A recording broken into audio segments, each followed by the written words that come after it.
Selamat siang. Dari Forum Inspirasi hari ini berjumpa dengan Bapak Kapolres Tangerang Selatan. Beliau AKBP Sarli Seru. Ada beberapa pertanyaan dari Forum Inspirasi Pak Kapolres mengenai sosok inspirasi Bapak Kapolres bisa sampai saat ini, itu inspirasi dari mana? Bisa masuk AKO misalkan 98 kan? Iya. Ya. Bisa dijelaskan Pak Kapolres? Ya. Jadi begini Pak, sebenarnya kalau kita telusuri mendalami semua ini adalah perjalanan hidup saya. Tapi inspirasi yang sering saya melihat adalah bagaimana kepemimpinan Bapak bangsa kita. Bahwa yaitu salah satunya Presiden Soekarno. Saya mengidolakan yang beliau karena ada ucapan bagaimana kita bisa mengubah satu bangsa kalau diri kita sendiri tidak bisa merubah melalui hal yang baik. Jadi inilah motivasi saya yang saya sampaikan juga bahwa saya pengen maju ya, saya harus berubah nasib saya harus bekerja keras, saya harus upaya segala sesuatunya bisa saya tempuh dengan menyiapkan segala sesuatu kompetensi atau potensi yang ada dari diri saya keluarkan semua. Jadi masuk Taruna waktu itu inspirasi saya melihat dulu senior-senior saya datang ke sekolah, ya, datang sekolah memberikan arahan bahwa dari AKABRI ini masa depannya seperti ini. Padahal sebenarnya waktu itu saya kuliah di Unhas 97 Makassar ya? Di Makassar itu, cuma karena terinspirasi bahwa kemudian hari saya harus bisa jadi pemimpin. Jadi tidak saja di kelompok-kelompok kecil, tapi saya harus bisa berada di sini. Nah inilah motivasi saya bahwa saya harus jadi pemimpin. Saya melihat Pak Soekarno, apalagi saya juga mengagumi Panglima Sudirman. Disitulah inspirasi saya selalu keluar bahwa menjadi pemimpin itu adalah jalan terbaik untuk bermanfaat buat orang lain. Jalan terbaik artinya jalan yang harus saya tempuh untuk bagaimana kemanfaatan kepemimpinan dirasakan semua orang. Nah makanya saya termotivasi itu, saya siapkan segala sesuatunya. Bayangan kalau dipikir waktu itu tersisa dari 3 hari penutupan, kita harus melakukan persiapan, dan saat itulah saya ya mungkin segala persiapan saya laksanakan. Masuk akpol itu, Masuk 3 hari akpol. persiapan itu. 3 hari persiapan, karena memang saya hobinya olahraga. Terus kemudian mungkin masalah psikologi, terus kemudian tes akademik. Yaitu juga saya 1 atau 2 hari saya padatkan untuk mencari tahu bagaimana sih motifnya. Ya saya keluarkan, artinya saya mau bekerja keras untuk mempersiapkan itu. Karena kan ada jenjangnya. Jadi kan ada orang juga, udah buat tes aja lah, bagaimana nanti. Kalau saya enggak. Apa yang menjadi tes kita? Saya uraikan kayak menu makanan. Oh ini nilai tertinggi berapa? Oh ini psikologi supaya lulus harus nilai berapa? Saya datang ke tempat orang bagaimana saya cari siapa sih yang menyiapkan itu untuk tes latihan, saya datang. Walaupun memang saat itu bayar, ya puji Tuhan, alhamdulillah saya waktu itu sempat kerja sampingan ya buat dekorasi. Dulu kan masih dekorasi itu guntingan, gabus dan sebagainya. Itu saya ikut, terus kemudian saya ikut juga waktu itu sempat jadi tukang parkir di gereja ya. Ya. Jadi untuk mencari itu, sehingga waktu itu saya ikut mencoba tes waktu itu dan hasilnya dikasih tahu, ini bagus Pak, sudah di atas rata-rata. Nah inilah, saya bilang saya sudah menilai saya potensi. Berarti saya minta bukunya, saya pelajari. Terus akademik, saya 1 hari full itu 4 mata pelajaran itu saya mencoba untuk meresapi kembali ulang kan. Nah puji Tuhan semua berjalan dengan baik hingga saat ini saya ada. Ini luar biasa.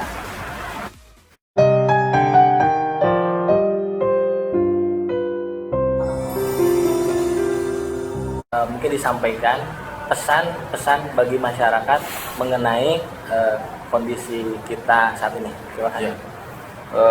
Hubungan dengan tugas saya sebagai anggota Polri, pesan kepada masyarakat adalah bagaimana kita dari dalam diri kita sendiri selalu menjaga situasi Kamtibmas, maupun dari batin kita harus bisa menjaga stabilitas emosi kita. Terus yang kedua, hubungan kita dengan saudara, hubungan kita dengan kawan, tetangga dan sebagainya, bagaimana kita yang mengawali bahwa situasi itu tetap terjaga. Dan prinsip kami juga sebagai ini, bagaimana kehadiran kita itu bermanfaat buat orang lain. Nah, inilah yang saya mencoba seperti itu, untuk gimana keberadaan kita itu bermanfaat buat orang lain. Iya. Aku bermanfaat maka aku ada. Jadi yang ada itu manfaatnya, bukan akunya. Beliau sudah bisa menjabarkan dan sudah melakukan. Mohon izin yang terakhir, tadi ada rekaman mengenai paparan biografi. Kalau berkenan saya upload supaya masyarakat mengetahui di video biografi aja yang tadi ya, yang saya juga izin bisa. Oh ya, terima kasih. Beliau mengizinkan. Jadi masalah biografi aja, misalkan masuk dari Akpo 98 sampai beliau kan kemudian sampai sekarang ya, jabatannya itu aja. Terima kasih Bapak Kapolres Tangerang Selatan, AKBP Sali Solo atas kesempatannya. Wassalamualaikum warahmatullahi wabarakatuh. Salam sejahtera bagi kita semua. Salam inspirasi. Terima kasih. Terima kasih.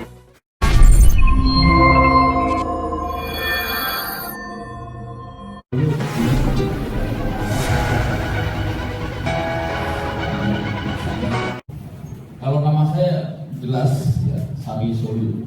Cuma orang bertanya dari mana kan begitu, namanya agak aneh ya kan, unik, Sabi Solu. Jadi nama saya ini dimaknai oleh orang tua saya karena katanya dulu apalah arti sebuah nama.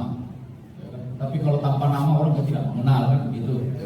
Kita lihat pernah ada namanya cuma titik aja kan, bukan titik tapi setitik gitu kan. Orang kenal kan, jadi panggilnya titik. Ya.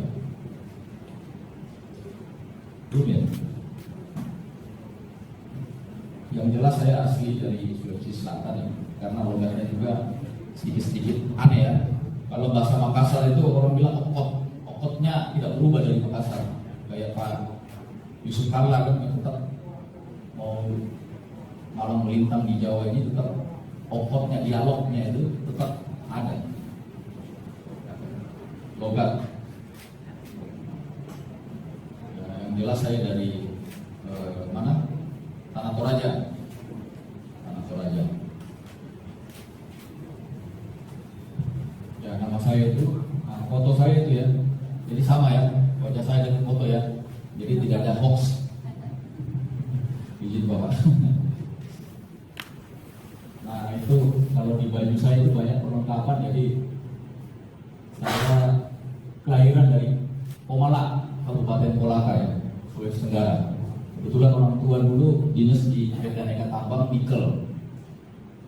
Sepanjang masanya dia di sana, dia bekerja sebagai tukang batu. Bapak saya profesinya tukang batu.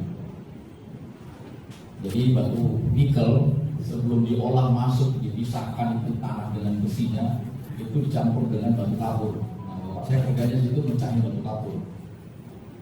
Kemudian diangkut ke mobil untuk alat campur dulu. Sekarang apa yang pakainya merkuri ya. Kalau dulu alatnya batu kapur. Ya, saya agamanya Kristen, suku saya itu Toraja. Ya, status personil aktif ya. Artinya banyak yang biasanya kan kaleng-kaleng kan. Nah, itu maksudnya status personil itu aktif. Artinya bukan kaleng-kaleng. Kan biasanya kemarin kita ada apalagi di media berpangkat bintang 3 ya kan, lengkap. Nah, itu kaleng-kaleng karena kelahirannya tahun 60, sedangkan tahun 60 udah pensiun. Kemudian saya Akpol tahun 2001, terus kemudian PPIK itu bukan 2009, 2007 ya.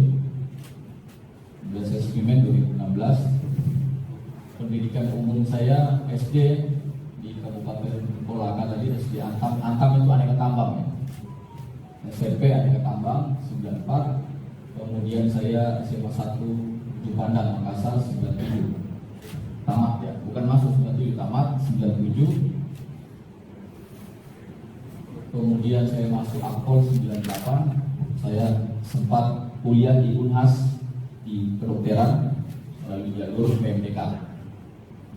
Ya saya bilang tadi karena situasi orang tua saya yaitu sebagai tukang batu, bagaimana katanya ada pepatah yang bisa mengubah nasibmu adalah diri sendiri.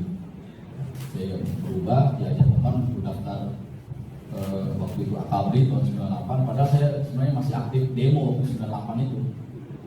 Cuma bonceng teman, mampir ke apa namanya dulu itu angkatan darat itu agenda. Itu ngapain orang kumpul sana daftar Akabri? Ayo kita ikut daftar, nanya besok daftar. Jadi kan kita dulu di Makassar itu mahasiswanya itu keliling pawai waktu 98 itu, bukan apa Orde Baru itu. Kita lihat agenda, tanya itu ngapain? Hanya kemana itu daftar Akabri, ayo kita minta syarat-syaratnya. Pas waktu itu saya dengan teman saya marhum sudah ya, angkatan laut ini. Udah di 3 hari penutupannya, udah kita daftar aja. Daftar, nanti pas penutupan baru kita lengkapi administrasinya. Sehingga jadilah saya seorang polisi, masuk 98, tamat 2001, bareng dengan teman saya di angkatan laut.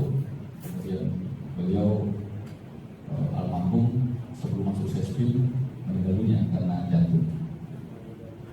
Saya cerita ini untuk mengenang dia karena tidak ada dia yang mengajak saya mungkin tidak berdiri sampai saat ini. Kemudian riwayat kepangkatan tamat IPDA 2001. Saya itu penempatan pertama di ini paling bawah itu Pama Polda Bengkulu. Ada yang tahu Bapak Ibu Bengkulu di mana? Ya. Dulu waktu penempatan tahun 2001, 7 perwira yang ditempatkan Polda Bengkulu, kita olah-oleh Bengkulu di mana? Karena dia baru provinsi baru tahun 97 baru terbentuk Bengkulu. Dulu Sumbaksel. Di sana saya 2007 berarti ada sekitar 6 tahun ya, 7 tahun atau 5 tahun berdinas di sana. Kemudian saya lanjutkan PTK dan saya di Polda Bengkulu itu pilihannya adalah Brimob. Waktu Taruna saya sudah mengatakan untuk masuk Brimob, tapi keluar penempatan di Polda Bengkulu. Kemudian saya tetap kekeh untuk memilih karir di pasukan Brimob. Polda Bengkulu, kemudian tahun 2008 ya saya PPK, kemudian penempatan Polda Jabar.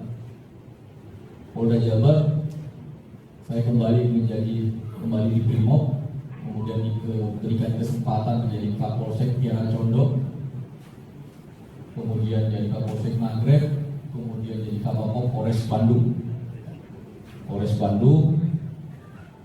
Kemudian saya di Paminal Propam Polda Jabar, kemudian dikasih kesempatan saya menjadi penyidik di Krimsus Polda Jabar, Kanit Subdik 1, itu tindak industri perdagangan. Saya diberikan penghargaan waktu itu oleh Pak Kapoldanya, kalau dijuluki Ketua PSSI sekarang Pak Iwan Bule. Terus kemudian jadi Wakapolres Cirebon Kota. Alhamdulillah diberikan kesempatan masuk Sespil. Setelah Sespil saya ke Polda Kalimantan Selatan. Kemudian Kasubdit 4 Liputum Polda Kalsel. Kasubdit di sini saya naik pangkat tahun 2017, saya naik pangkat AKBP, termasuk percepatan karena 21 orang angkatan saya yang mestinya 2019 naik AKBP, kami 2017 karena sudah melaksanakan Iqbal Sespil. Kemudian di Polda Kalsel sempat menjadi Dirtakti Polda Kalsel, Direktur Tahanan dan Barang Bukti. Jadi setingkat Dirkrimsus ini ya sempat tersemboyan dalam Direktur Permuda, karena teman-teman saya belum jadi direktur, dia sudah jadi direktur, tapi direktur tahti. Kemudian dikasih kesempatan karena tipe Polda waktu itu masih bintang 1, naik bintang 2 Kalsel, sehingga Dirtakti ini jabatan mangkat, sehingga kami kembali ke menjadi Kasubit gabung Polair. Setelah itu menjelang menjelang pemilu 2019, akhir 2018 kami ditarik kembali ke Jawa Barat dengan jabatan Kapolres Satrimo Polda Jabar. Kemudian jadi Danyon, kemudian diberitakan untuk jadi Kapolres di kampung sendiri, Kapolres Tanah Toraja. Karena menjelang pilkada, karena 2019 selesai, 2020 akhir, karena ada perintah, karena Kabupaten Tanah Toraja ini setiap pilkada itu pasti rusuh. 3 tahun di belakangnya, mulai dari 2010, 2015, terus kemudian 2005 itu pasti rusuh. KPU dibakar, gudangnya dibakar. Kemudian ada perintah kemarin untuk saya turun langsung untuk bagaimana situasi Mas di sana yang sebelum-sebelumnya kan sudah jadi pengalaman, kenapa masih harus terjadi. Nah, itulah saya turun di sana. Alhamdulillah berjalan dengan baik, tidak ada kejadian-kejadian, dan saya sempat mengungkap rencana sabotase. Jadi 13 orang kami tangkap malam itu yang siap membakar KPU dengan gudang logistiknya. Alhamdulillah itu insting yang bermain, ya, insting. Dengan melihat situasi aman-aman, tidak ada gejolak, tidak ada yang berkumpul, kemudian tidak ada yang artinya informasi bahwa ada pergerakan massa dan sebagainya, tetapi mereka melakukan pergerakan orang per orang, 1-3 orang. Jadi ada, kalau tidak salah waktu itu ada 4 titik yang mereka siapkan. Saya punya insting, saya tanya orang ini, kamu ngapain di situ? Nah, ini salah satu nanti akan saya sampaikan kepada Bapak Ibu semua tekniknya, karena bagaimanapun juga itu berbicara tentang insting. Insting itu diawali oleh karena sebenarnya pengalaman, ya, eksperimen ataupun juga situasi yang kita selalu hadapi. Saya mencurigai, ya, kemudian saya periksa handphonenya itu sudah ada perintah komando untuk melakukan bakar. KPU atau kecamatan ada 3 sebagai gudang, karena memang waktu itu incumbent itu ingin menang. Jadi bagaimana caranya, karena suara sudah diperoleh waktu itu, dia kalah, dia bakar ini gudang logistik, tidak ada rekaman suara, perolehan hasil suara, kemudian dia munculkan ini suaranya, kemudian dia menang. Tetapi itu kita cegah semua, kita bisa ungkap, aktor intelektualnya juga sudah, sehingga pilkada di Tanah Toraja itu bisa berjalan dengan baik. Kemudian saya dipercaya untuk masuk menjadi Kapolres Tangerang Selatan. Ini suatu hal yang luar biasa buat saya dan keluarga, dan tidak menyangka kami kembali percaya untuk bertugas di khususnya di Tanah Jawa ini. Istri jelas 1, ya, kalau 2 tidak boleh. Pasti setiap laki-laki kalau boleh jadi, gitu. Ya, karena kita ini manusia harus berpasangan. Kalau namanya berpasangan berarti 1 laki 1 perempuan, kan? Dan kita mempertahankan bahwa ini harus 1, kalau 2 karena kalau 2 pusing, kan? Karena 1 aja kita capek di dalam teleponin, kan? Kalau 2, 3 kan mungkin setiap menit di teleponin, ya kan? Ya, Bu, ya. Nah ini aja nih sudah telepon. Padahal sudah serpong saya di sini ya kan. Nah kalau dua bayangkan tuh, minta ampun pusingnya kan. Apalagi tiga kan, sudah WA, satu telepon. Jadi ya sebenarnya intinya nggak berani sih nambah satu, cukup satu aja. Anak 3 masih punya bayi,